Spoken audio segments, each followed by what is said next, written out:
So the latest in this saga is that this thing here is going to be replaced.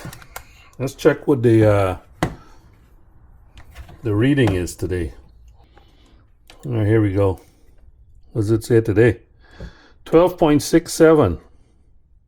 12.67. So what I'm going to do is charge it up. As I mentioned before, I had this battery tender plus charger for the last, I don't know, 10 years. And I think I need something a little bit smarter now, because all this does is it charges and then it starts in a trickle mode, and I don't know how smart that is. So I decided to go online, see what's available. And this is what arrived today. I can tell you right now, this is an adapter, because this charger has its proprietary connection and I have an SAE connection on the bike. So I need an adapter to the SAE connector. All right, inside of this nice outer box comes an inner box. As I usually do, I unpack these things fairly carefully just in case I've got to return them. Got all information on all the sides, what's inside the box, and all of that. I believe it slides out from the bottom. Comes with a little advertising pamphlet.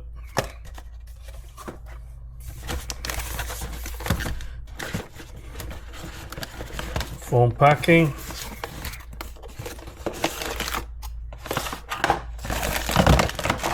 Like I said, I've got to remember how all of this goes together, because you never know, you might have to return it.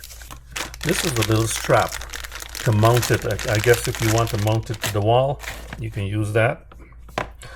So we've got some clamps, some alligator clips, fused pigtail, and this is what I was talking about with the proprietary connector. So that's why I had to get the adapter to go with it. The other end of the charger is the male, I guess, the male part of that proprietary connector. So that's it. Now the adapter also comes in an outer box and an inner box. I don't know why they spend so much time with all of these boxes. Simple little adapter inside, and this is the SAE connection. No, that's not a cap, that's a fuse. 20 amp fuse. All right, so there is no cap for this. I was wondering, it's kind of strange to have the cap facing this way with this little keep around the bottom here, and you have to twist it on, but now I see it's not a cap for the open end, but it's a cap for the fuse. Actually, this is not instructions at all, but it is warranty and safety information. So this thing does not come with instructions. Operating instructions, you have to get it off of the QR code here. Okay, I just undid some of the twisties or twist ties. I'm going to plug this in now. Apparently can only go one way. As you can see, there's a little slot here in the female side and a little tab. So you push it in one way. There's a little click. All right. So what we're going to do is we're going to connect this to the battery. As you can see from before, the battery had 12.67 volts. There is only one button on this thing. You've got to cycle through the different settings. This charger, the good thing about this charger, unlike the battery tender, this one can do lithium ion batteries as well as AGM batteries as well as lead acid batteries. The first setting here is 12 volts for a plain old lead acid battery. The second one is 12 volts AGM. That's the one I'm going to want to select. And then there is a lithium setting here. And then you can actually charge 6 volt batteries, 6 volt AGMs, and repair, 12 volt repair. So I don't know. Let's put it on the charge cycle first. Actually, I'm going to take this off, plug it in, and then I'll see what mode I can get. I just plugged it in. So there's nothing on there. You can see the little light there. There's videos on how to use this. This is not a review of this thing here. So the various modes, you just keep pressing that and get the various modes that you need to get into. And this here is the state of charge. I guess when it goes up to here and it gets green, that's when it's done. AGM, that's where we want to be, right there. But then you keep going and you come down to the repair. So right now, it's showing that it's charging. It's starting at the lowest level on that charging scale. None of the other lights came on, which means that everything should be okay. I forget what these three symbols here before the on symbol is, but there's three different symbols there. I watched the video last night and promptly forgot what it meant. That's interesting. It's green almost, right off the bat. And I mean, it did have 12.67, so I don't know what it's going to be doing next. It says green, and the red lights went off. So according to this, well, I'll leave it there for a while anyways.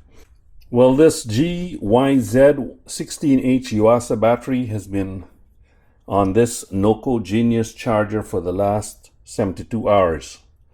And I've had it sitting there and resting for a couple of hours after taking it off of the charger. Actually, more like 4 hours.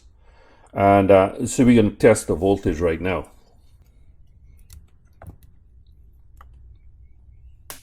$12.71. Full charge on an AGM battery is 12.8 to 13.1, I believe. So this battery is not able to be charged up fully, is what I should say. So I think that this battery, I can safely say that this battery is now kaput. After 5 years, it's no good anymore, and I'm gonna have to retire this battery. So I'm gonna just plug this in now and set it up for AGM battery. So here we go. 12 volt AGM. I don't know if you can see that, but the light is set on 12 volt AGM. So yeah, the new Yuasa battery is being charged, and it should reach 100% when this light goes green. I don't know how fast that's going to be, but it should be around 75% at the moment. So here you have it. NOCO Genius 10 is on and it's charging this battery, and it's going to be left there. I'm going to check back on this maybe tomorrow evening.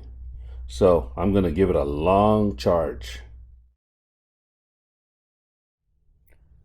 12.83, 12.82. So that should be 100%.